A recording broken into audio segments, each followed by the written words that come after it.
चलिए अब स्टार्ट करते हैं यूजीसी नेट परीक्षा 2017 जनवरी की। तो सबसे पहला क्वेश्चन है, corporate culture is generally considered as either close and threatening और एज ओपन एज पार्टिसिपेटरी। तो इसका आंसर जो है आपका ये सही है। Corporate culture style of the functioning of top managers is important factor of determining the internal environment of a company, ये भी सही हो। तो ए आर दोनों सही है। निगम संस्कृति की आमतौर पर या तो सीमित और आशंकाप्रद माना जाता है या फिर मुक्त भागीदारीपूर्ण। किसी कंपनी के आंतरिक परिवेश के निर्धारण के लिए निगम संस्कृति और शीर्ष प्रबंधन कार्यशैली बहुत महत्वपूर्ण घटक है। दोनों ही आंसर सही हैं आपके, ठीक है। तो बी हमारे साथ both are the correct explanation of A, ठीक है भाई। नेक्स्ट आइए, नेक्स्ट क्वेश्चन जो है आपका क्वेश्चन नंबर 2, यदि कामगारों में प्रबंधन के साथ सहयोग न करने की प्रवृत्ति विकसित हो जाती है तो इस औद्योगिक विकार को सही करने और दमनकारी आर्थिक प्रणाली की आवश्यकता हो सकती है। सही है।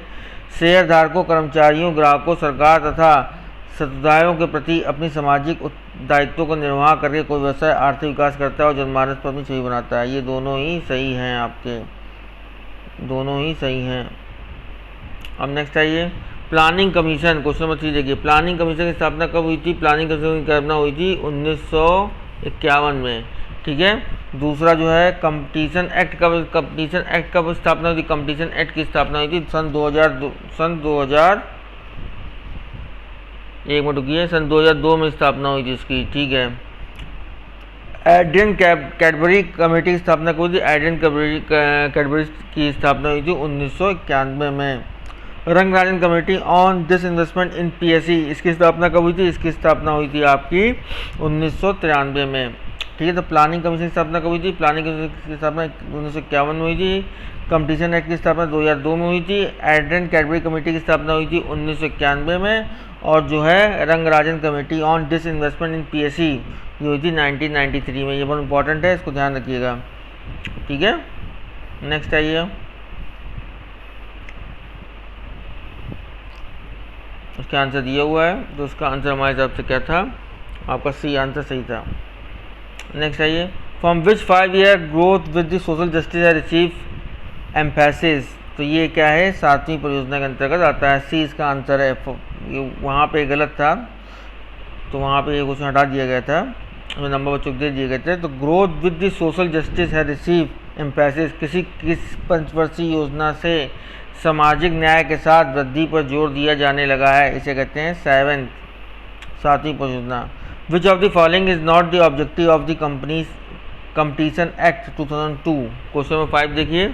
क्वेश्चन नंबर 5 का जो आंसर है आपका वो है, हम लोग पढ़ के देखते हैं कि कौन सा कंपटीशन एक्ट के अंतर्गत नहीं आता है। प्रतिबंधात्मक व्यापार व्यवहार का निषेध, तो ये भैया ये हमारे हिसाब से नहीं आता है, तो ए इसका आंसर हो सकता है। प्रधान स्थिति का निषेध हो सकता है। प्रोहिबिशन ऑफ डोमिनेंट पोजीशन हो सकती है। Prohibition of anti competitive agreement ये भी हो सकता है। रेगुलेशन ऑफ कॉम्बिनेशन संयोजन का विनिमय भी हो सकता है। लेकिन prohibition of restrictive trade practice प्रतिबंधात्मक व्यापार व्यवहार का निषेध ये नहीं हो सकता है। तो ये कंपटीशन एक्ट के अंतर्गत नहीं आते हैं और सब चीज़ें आती हैं।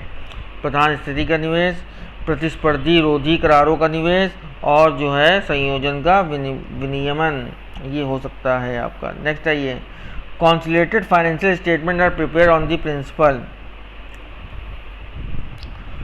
निम्नलिखित किस सिद्धांत पर संकेती वित्तीय विवरण तैयार किए जाते हैं? ये क्वेश्चन नंबर 6 है आपका, ठीक है। In the form the companies are one entity, in substance they are separate. प्रकार में कंपनियां एक निकाय हैं जिनके वास्तव में पृथक हैं। प्रकार में कंपनियां पृथक हैं किंतु वास्तव में एक हैं। प्रकार में वास्तव में कंपनियां एक ही हैं। तो ये मुझे आंसर इसका सही लग रहा है, ठीक है। निम्नलिखित में किस सिद्धांत पर संकेतित वित्तीय विवरण तैयार किए जाते हैं? तो प्रकार में in the form and substance the companies are one entity, in the form and substance the companies are separate, ये नहीं है, सी इसका आंसर होगा। नेक्स्ट आइए, एसिड टेस्ट रेशियो अब बताइए इसे मैच कराइए। एसिड टेस्ट रेशियो क्या कहलाता है? एसिड टेस्ट रेशियो हमारे हिसाब से लिक्विडिटी एनालिसिस के अंतर्गत आता है। तो acid test ratio liquidity analysis के अंतर्गत आता है, सही है। और आपका जो है डेप्थ सर्विस कवरेज रेशियो किसमें आता है? Depth coverage service ratio first है इसका, प्रोबेबिलिटी एनालिसिस के अंतर्गत आता है। डेप्थ इक्विटी रेशियो क्या आता है? Depth equity ratio long term solvency analysis में आता है। और स्टॉक टर्नओवर रेशियो किसमें आता है? स्टॉक टर्न रेशियो जो है आपका एक्टिविटी एनालिसिस में आता है। तो acid test ratio liquidity analysis में आता है। एसिड टेस्ट रेशियो किसमें आता है? लिक्विडिटी एनालिसिस में।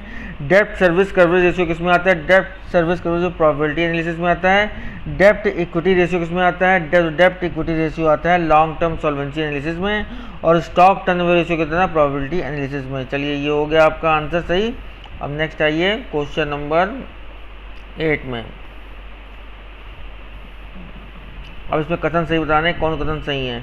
सीमांत, देखिए इसमें क्वेश्चन जो है आपका है सीमांत लागत उपागम दृष्टिकोण में सीमांत लागत की तुलना क्रय मूल्य से की जाती है। तो सीमांत लागत उपागम दृष्टिकोण में सीमांत लागत की तुलना क्रय मूल्य से की जाती है, तो ये करेक्ट है। यदि सीमांत लागत क्रय मूल्य से कम है जो उसका विनिर्माण किए जाने के स्थान पर क्रय किया जाना चाहिए, तो ये आपका गलत है। तो ए सही है और बी गलत है। Which of the following statements true about standard labour time? तो स्टैंडर्ड लेबर टाइम क्या ट्रू है इसके बारे में बताना है।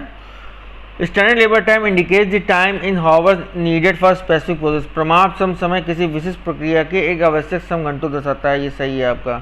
तो प्रमाप सम समय किसी विशिष्ट प्रक्रिया के लिए आवश्यक सम घंटों दर्शाता है, सही है।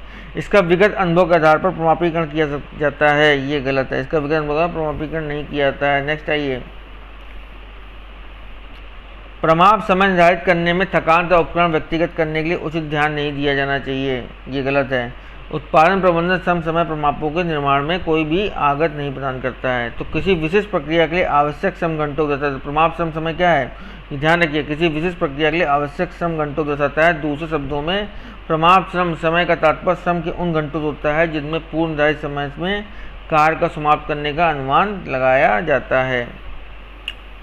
अब आइए next, under the yield method of valuation of equity share capital if for any equity share of 50 rupees 50 the normal rate of return is 10% and the expected rate of return is 5%, then the value of the equity share will be। तो भाई ये तो आपको calculation करना पड़ेगा, ये तो calculation करना पड़ेगा। इसका आंसर बता दे रहे हैं, इसका आंसर होगा ₹40।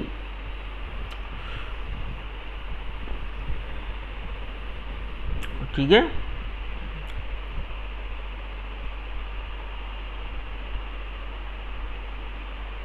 नेक्स्ट आइए क्वेश्चन नंबर 11।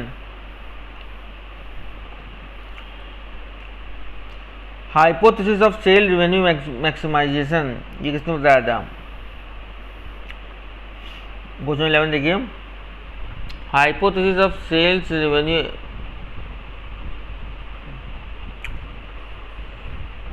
ये बताया था आपका WJ, आपके थे WJ बॉमोल ने बताया था। WJ Baumol, hypothesis of maximization of firms growth rate, ये किसने बताया था? ये बताया था रॉबिन मैरिस ने।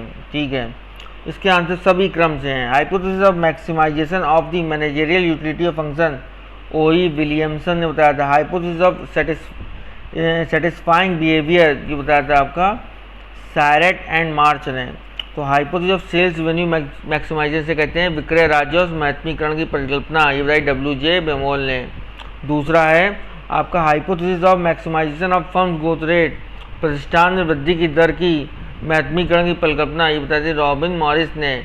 तीसरा है प्रबंधकीय उपयोगिता प्रकार के महत्वीकरण की परिकल्पना, ये बताई I. विलियमसन ने। संतोषजनक व्यवहार की परिकल्पना, ये बताई सीएट एंड मार्च ने।